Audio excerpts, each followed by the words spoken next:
and welcome to the Grizzled Geologist podcast. I brought my friend Shane Quimby from Borehole Seismic today. We're going to be talking about a technique that we use in the oil field called Microseismic and a few other kind of high-end products that they sell and give people kind of a background on this particular, kind of science and talk about him and his company. So remember, I'm a consultant. I'm actually starting to find some work, but I'm still open and looking for something locally here in Oklahoma.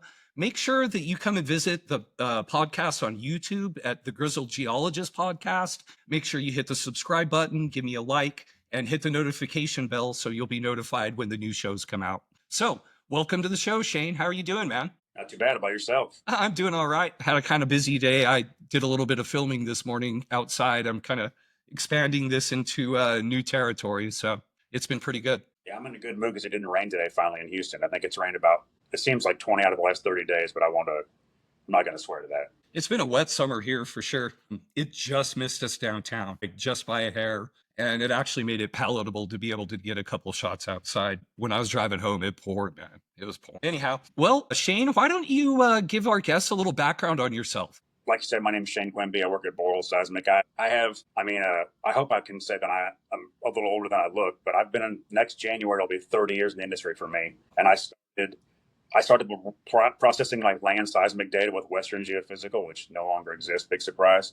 And from there, I went to PGS. And while I was at PGS, I lived in India for a little bit when I was 25. Really, you did some international, huh? Yeah, I lived in India and London back-to-back years. And then I've gone to a little bit of other stuff like South America, but that was just for a few weeks. And besides that, I've mostly been in Houston. Then I went from, onshore, essentially 3D traditional seismic, and then I did offshore work. And then from there, I got into microseismic, and believe it or not, 2004 with Pinnacle for Halliburton. I was the fourth guy they hired. And microseismic was so small then, with four guys doing the work, we had like 80% of the downhole market. So things are a little bit different now. Yeah, they certainly are. And people sure use it a lot more than they used to.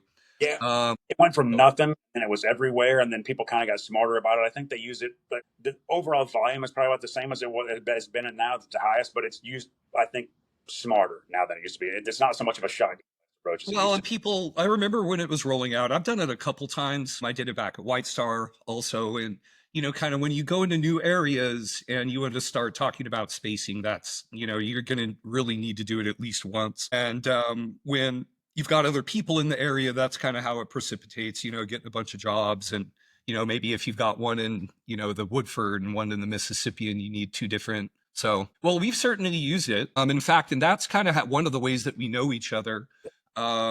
It's funny. We were at Revolution. We had reverse merged Jones Energy. And so we were operating this, 1,000+ well Cleveland asset. But when we first got it, I was the only geo and I've had to absorb all this information, but they had been putting a ton of work into this Cherokee Shale. They were the only company at the time that had pulled core on it and one of the kind of pioneers in the whole thing. And it actually turns out they're the ones that circled back and bought it from us. But when we were out there, this was kind of one of the last things we actually did before divesting the asset. But we drilled an extension to the Cherokee Shale that went into Lipscomb County. The name of the well was the Logan Roy. And we... just to refresh my memory. Sorry? I looked it up this morning to refresh my memory. Oh, yeah, exactly. And so we had a nice monitor well right next to it, and we were able to get a really nice job off. But it was funny that the how I came about using you guys. Who was it that had reached out to me originally? I believe it was Bob Brewer. I think it was just like saw you on the rig list type of thing. Because that's who it was. I was plowing through the rig list and I was just giving him names at the time, and he would just he told him to. I'm pretty sure that's how. And then I ended up going with our guy Colin Strauss. So that's the two of us that visited. Yep. So, and like I told you back then, the story's kind of funny. Scott had been calling all these big people about this. And I just kind of heard it through the grapevine. And I went in and talked to him about it because Bob had been calling me and, I didn't have calling on me and I really didn't have any work, wasn't answering, to be honest, but I was like, okay, well, let's, this guy's been calling me. I might as well check it out. And so I went and talked to Scott, and y'all came in and you got the job for sure. You had a really good price point and you had a good team. We were able to, deploy this job and y'all did a really good job on it. So thank you for that. And it was enlightening data. can't talk about it. I don't Yeah. own it anymore. Yeah. I just want to say, like I told you, I looked at it, but I was just refreshing my memory. I knew that we weren't going to touch on any of the specifics here. So. Yeah, so no, we can't get into it or anything like that. But just to be clear, we are the ones we can say we did the job. Yeah. You know. So anyhow, so I kind of stopped you in your career there. What did you have something to kind of finish up with? How long have you been with Borehole? I've been here for almost 2 years now, and Okay. I've known Bo and Colin both since like 2013 or whatever. We always see each other at shows and hang out, Yeah. but there'd been talk about it before, but I never decided to come on until that's. I mean, honestly, we've been through a bunch in 2 years. It actually seems like longer than 2 years. I think it's not going to be 2 years till like early October, but it's getting Wow. there. Wow. Well, that's cool, man. Well, all right. So I like to have some technical topics when we have the show. So we were thinking that let's talk about what microseismic actually is. And we'll be able to kind of give a little bit of a 101 on that. I'll ask some questions, ought to be able to lead the way here. And then we'll do a little pitch for Borehole at the end. Sure, sounds great. So, all right. Well, so why don't you give us what are you going to tell somebody that doesn't, people in the oil patch, someone who's not like a geologist who hasn't done this? What is microseismic? What does it do? I guess the best way to describe it, obviously, when we're doing a hydraulic fracture job, you're pumping, water down hole at high rates and it's going to crack the rock. What we're doing on microseismic is essentially mini 3D earthquake seismology. We have a string of geophones, the three component geophones. I think our standard is about 30. We can go more, but like for a normal job where we're just trying to straddle a 400-foot zone or whatever, a 30 level array, 2,000-foot aperture roughly is more than good. And so for the layman, a geophone is a sensor that reads seismic waves that travel through the ground, right? And we have three components on that. There's two horizontal components that help you with the way the wave hits those two horizontal components. That's how you can tell what direction the event is coming from. And then the Z component tells you if it's coming from above or below. So that's how we kind of, like I said, it's just essentially when you see earthquake stations, when there's an actual earthquake, they kind of triangulate it. We're just triangulating it from this downhole. Yes, exactly. So we're causing fractures, which cause sound waves to propagate. And those sound waves travel through the earth and they come up to these geophones that we've laid out, correct? Yep. Okay, and so then these little micro fractures and breaks kind of all get recorded, and you're able to use directional data to kind of pinpoint these events in space in an X, Y, and Z direction. Okay. Yeah.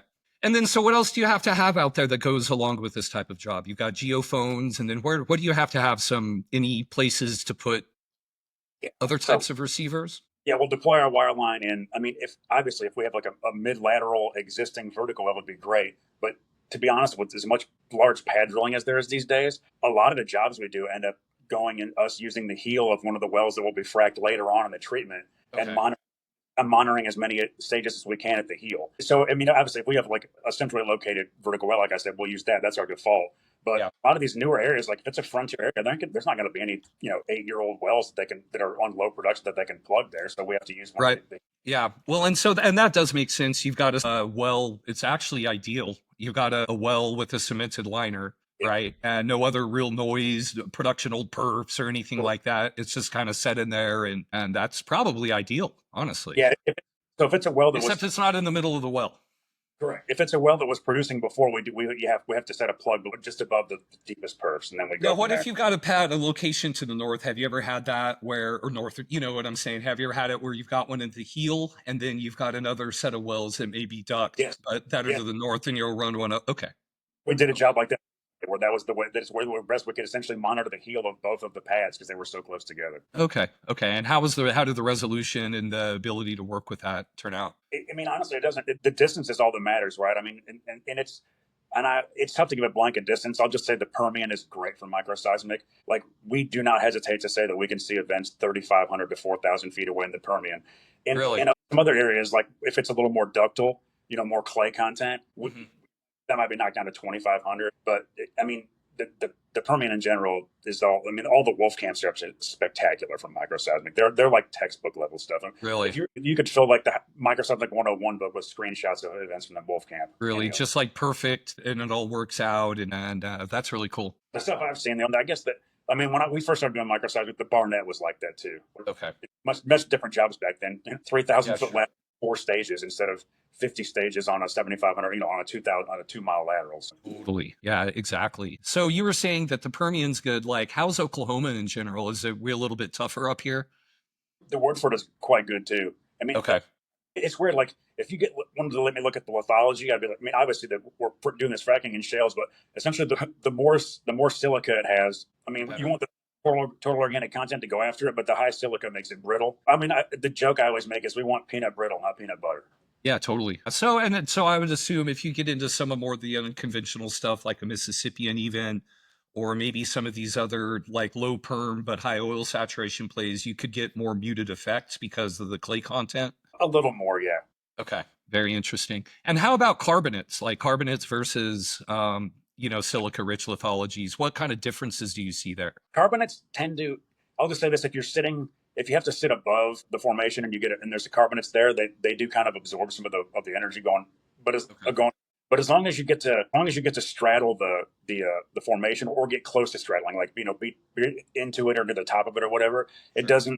doesn't make the signal that much less weak. The number one area, and the Woodford, which you just previously mentioned, is a good example of this. One of the problems that carbonates present, to be honest, is the simple fact that they're so much faster in velocity than shales are. If you get a like for the Barnett's a great example when how it was kind of pioneered there. I mean, it was really just pioneered in the Barnett because the Ellenberger below was wet and these guys were ruining wells with water. Right. But what it also had was the Marble Falls limestone above the Barnett, and then the Ellenberger below. So you were Uh-huh. literally a P wave velocity of like 17,500 in the limes in the on the Marble Falls to like 12,500 in the Barnett, then back to 19,000 in the Ellenberger. Oh So gosh. you would get some crazy head waves in the formations. Like you had to model the head waves, otherwise you couldn't get accurate results. And so that was going to bring me to my next kind of like segue here. So we've kind of talked about we have these laterals that we put in the ground, and you guys run equipment kind of along that, and then into wells down. So you get the depth component of these into, either a vertical well or into the heel of Yeah. an uncompleted horizontal well. And so you have gone out and they start at the toe of the well, at the very end of the well, and work their way back. And you guys record that data. Yes. And then what happens to the data after that? What do you do with it? So we record the raw data, and we can do this. We do it remotely. Like when there's a 24-hour job going. I mean, we'll obviously have our engineers and stuff and our field guys there, but like all the processing all gets done from offices that are just adjacent to where I'm at right now. It gets recorded on our so we use the DS150s, space DS150s is our main. That's our geofile. Are they all wirelessly connected or do they record on the device? They record. It's in our wireline truck. Okay. Oh, so they're all literally hooked up either Yeah. physically or Yeah, but the guys here, what they get is then we use that software to whenever something passes our threshold, that we say, hey, this short length window, the amplitude is enough bigger than the long length window for us to think that an event just occurred. Then that a smaller piece of the continuous record gets sliced out and sent back via a satellite. Well, not a satellite, but it's essentially via the cloud. We look at it here. So our guys, I mean, obviously, if you're getting hundreds of megabyte files, every 30 seconds or whatever, we don't send all that back here. It all gets recorded and gets sent back for us to polish up the processing. But we cut out the smaller event records and to come back here and our guys pick them. And we look at everything that we look at as much as we possibly can in real time, and then we look at everything eventually before a job's deemed final. Okay, so you're monitoring real time, sending snippets of data back, like the primo data, probably, right? Like your best data, the first press, let's call it. You send that back, you're monitoring, make sure everything's going okay, and doing it. You finish the job, collect everything, go back, hard drive download, and process the whole thing. Yeah, and then Okay. I would want to leave out during the job. We actually have a portal that's in the cloud, and everything that we're picking in real time, Yeah. that gets updated like every 60 seconds across the web. So anybody that's at the operator that wants to look at the data, all we got to do is they give us their email and they generate a form. And I they can did log. that. I watched the job. I mean, not the whole Yeah. thing, but I was able to pop in and you could see the Yeah. events popping up. So cool. Very cool. So then you process it, you upload it to the website, and you make a deliverable that you provide to the client that includes, what does it include? Videos. It includes it'll be a PowerPoint that we present like live either at office or online. But honestly, I think the most useful product. I mean, and also you got all the spreadsheets, obviously, right? That has all the Yeah. event height X, Y, Z. Yep. If we need the moment magnitude, And if we have enough, if there's a moment tensor solution involved as well, with like a multiple array setup, they would get that. But Mhm. I mean, honestly, one of the best, in my opinion, part of the solution we provide is a spot fire deliverable, where Oh, essentially just a plug-in where they will essentially where they can not only look at every single bit of the interpretation that we made, but they can also use add-ons to make their own interpretations as well. yeah. Well, I'm sure that Scott and Justin both did that. So that's a pretty cool product. So what are some other products that you run out while you're doing microseismic? There are other things that kind of go really hand in hand with it Well, that you could do at the same time, or yeah. what are some other things that you guys do in this? Is it all well monitoring? Is it all frac monitoring, the different No, services? we do induced seismicity stuff too. It's not as much of our core business as the downhole is, but yeah, we've done induced seismicity. We've actually done. We're in the process of we did multiple VSPs where we've already acquired the baseline survey for it, Yeah. and there are injection wells that we're going back, and I think actually the first one's already done. Then we're going to be following up and doing more of them. That's like the essentially the first iteration of the 4D aspect of it. Okay, cool. Very cool. All And we do right. Well, VSP work as well. okay. Talk about a vertical seismic profile for me Yeah. real quick. And So what do we use those that for? I mean, for the number one thing that is essentially well ties is that it is the number one thing they use it for, especially if you To don't tie have. into 3D, right? So we Yeah, use it correct. to tie. Yes. So let's take a quick step back here. So we like to shoot big 3D surveys so we can get an idea, and we're talking a lot of the times hundreds of square miles, right? Yeah. And we'll go and shoot this data, and we get these beautiful. It has to be processed. We stack the data, and then we convert it to depth. But that depth model has to be tied to wells. It has to be tied to reality. And we have Yeah. that with the vertical wells and logs. And so what we do is we take the information that we have about the different formations, the depths, and we would like to be able to know what they look like seismically, correct? Like what is the velocity, the velocities, and what does this look like? And so why don't you take it from there? We use that and we'll Yeah. then use it to There's a what? couple approaches, right? Like it's what you're talking about. If you wanted to tie in a big 3D seismic, Yep. the number one thing we would say there do is just do a zero offset VSP, because that literally is. I mean, it's not zero offset, but I mean when you're talking about 10,000 feet, it's 150 feet or so from the well bore. You're essentially getting quickly incident waves there that get you exact one-way travel times, which obviously is even different than regular seismic acquisition where you're getting two-way travel times. Yep. So you get essentially super high resolution markers of where each one of these beds are that you can, like you said, that you can start then comparing to your 3D seismic, which although it's super accurate as well, a lot of that information is gathered from far It's offsets. all processed and you Yeah. have to tie it to the truth. Without these ties to the actual wells, the 3D is, even with the ties to the wells, the further away from it you get, the more uncertainty there. Well, So, yeah. And the way that I would look at it is this. I mean, this is ground truth at the wellbore, so it's showing you exactly what the velocities of each formation are. But even with a really well processed 3D seismic volume, I mean, that's still A, is lower frequency. B, you're estimating velocities for much larger extents of land. And C, I mean, migrations are great. I mean, they do their job. They move everything up dip, or I mean, not only right. unconventional, but even migrations aren't they're not nearly as accurate on the scale, right? I mean, they're still Right. there's a zone for reflections where there's uncertainty. I mean, it definitely it lowers the level of uncertainty when you're, especially when, like you said, comparing it to your 3D seismic. So, other than tying it into the 3D, what are you guys using these VSPs for? I mean, we've actually done a couple of bigger 3D VSPs where they're looking at the structure around the well. So one of I'll go back and say that the job that I did, it's similar to what we're using this one for. I don't really want to. We're doing a kind of a larger one right now that I obviously can't say anything about. Sure. In a previous life, I was part of a 3D VSP job, not as huge as the one we're working on now, but where they had essentially had an older well that was a crazy huge producer, but they weren't 100% sure why. So they wanted to do a 3D VSP around this well to figure out if there was some kind of a structure that they weren't interpreting from the 3D seismic to why this well was producing so incredibly well. While what should have been analogs for it a few miles away, we're getting like 15% as much back. Okay. I mean, I think I want to say the well that I'm referring to was still producing commercially since like the late 60s. Yeah. So, just a total banker. Yeah, And I mean, it was, and I'm new to the 3D VSP, but I'm just assuming it's the same VSP, but you kind of go around. And so, how correct. far out do Yeah. you go? Like, what kind of extents are we talking about? You lay out a grid. Well, I mean, it's so in a similar way to where some of this I can comment on, like if the depth, the further it is down, I mean, the greater the depth, the more your offsets want to be. Got But it.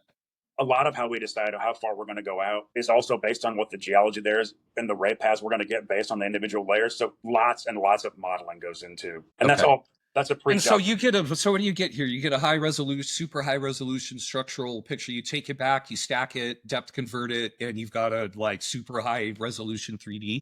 Yes. I mean, I'm less of an. I'm going to say yes. If anyone comes at me here, I'm less of an authority on VSP than I am in microseismic and on the Sure, fiber side. sure. I did actually process some VSP long ago, but it feels like, I mean, let's put it this way. I don't think the number of the year started with a 2 when I did it. Okay. That's funny. Yeah, it's crazy to think you've been doing this for 30 years, man. I will say this. I guess it's a testament to the industry in general. It's not like I haven't had some rough times, obviously, because of the ups and downs, but it's kept me engaged for almost 3 decades. And Yeah. somebody who tends to have lots of different interests at one time I don't know that there's many other industries I could have gone into that would have kept me interested for near 3 I'm decades. seeing kind of the same thing. Listen, I did really well in the geosteering space over the last little bit. It's still a thing, obviously, but yeah, I've been able to kind of do different stuff throughout my career. I've been the exploration guy, I've been the science guy, been the driller, hell, I've even drilled some of my own wells. And so, yeah, this is a really cool industry, and that's why I'm doing this show. It's to get people like you on here to talk about all the cool stuff that we do. Yeah, and show we're a close group too. It's a tight knit community. You live and work in Houston, yeah, and but you're close and do a bunch of stuff up here in Oklahoma and everywhere. And it's we all know each other, and it's cool. We get together at these conferences and stuff. In fact, are you coming to Oklahoma in October? I'm not sure yet. I actually, believe it or not, I got a request from the powers that be here literally a couple days ago. Hey, are you going to send us the newest Gantt chart so we can decide what travel we are and what I'm going to do for the rest of the year? So Yeah. Well, it ought to be a pretty good show this year. So I hope so. Yeah. I will say, I know about the community being tight and I know this is maybe it probably doesn't need to be said, but I'll say it anyways. I think we've actually gotten, the industry in a way has gotten even tighter in the past decade, as there's been kind of an assault on, people thinking we don't need fossil fuels and kind of trying to demonize the industry. It's kind of natural, right? Like when you feel like someone's attacking your family, people kind of band together. And I don't know, I feel like the shows, I feel like, have a little bit more more of a camaraderie than they did when I was younger. But I agree. We're a group of well, I would just say we're a group of people that we're proud of what we do, and we stick together, and we're getting stuff done, and we're like us or hate us, we're the ones putting gas in your car and keeping food on the table. So it's something to be proud of. Well, why don't you talk a little bit about Borehole? Give you guys a little bit of a plug, some of the products and services that you sell, and then we'll get going here. The two we covered, obviously we covered Microseismic and the VSP.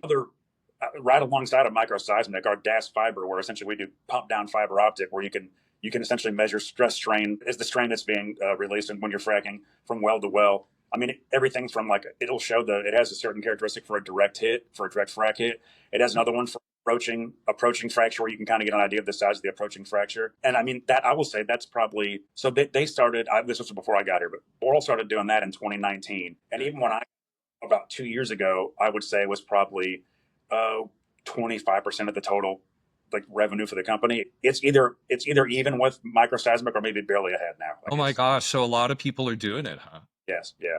And then, so what kind of information? It's just giving them high resolution. What type of high resolution info? It's DAS fiber. So essentially, it's a point source, but you can see essentially where the well is along the fiber, where the well is contacted, essentially what the measured depth of it is. Okay. And then ways you can interpret the approaching fracture just to get an idea. Azimuth. Okay, that's really cool. Yeah, that's awesome. So what else do you guys do? Sorry. And then our fourth line would be production profiling, where essentially after you finish with the flowback and you let the production start for a while, we go in for a multi-day where you shut in, then produce, then shut in, and then produce, and we kind of give you an idea of what. I mean, I think we both know the laterals, they don't exactly produce evenly down the line, right? So the interpretation that leads you kind of lets you figure out where is the most of production coming in, or where's areas you're not getting out of. Yeah. One of the case studies we have done, I think it's a couple-year-old job, and I was just kind of looking at it to familiarize myself a few months ago, was they were just getting a ton of flow near the toe of this well, and I don't mean in a good way either. Like, they were trying to figure out what the problem was. They were getting a ton of water there. And they couldn't decide if it was all water, if it was co-production from another well, from a parent well that was nearby, and they'd seen what they thought were were faults near the toe, but they weren't incredibly good resolution. And then after doing this and showing like what the level of flow was, it kind of turned out that it looked like the flow was coming from the fault, not it wasn't cross production. Right. So. Yep. Well, that's really handy. And so you got people, it sounds like you got a lot of products and services, and y'all are staying pretty busy, huh? We have been busy. Yeah. I mean, I guess, I mean, I was going to say I don't want to toot my own horn, but that's part of what I'm here for, is toot my own horn. Yeah. We're doing pretty well. Well, that's great. Well, like I say, I can actually validate that. We used you guys, and I was personally very happy with the product that we got. So, I mean, that means everything in the long run, right? If you get too many people taking the other line, you don't stay busy. Right? Get more jobs. So, well, that's great, man. Well, awesome. Well, here at the end here, do you have anything you want to leave us with? I think we covered a bit of it.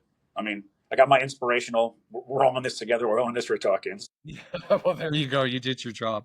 Well, that's awesome. Well, we'll go ahead and wrap it up. Everybody, this is the Grizzled Geologist Podcast. I'm Keith Carden. Make sure you like and subscribe. And to all of you Microseismic people out there, keep the event small. You have to work for it. Don't be crazy. And work for your money.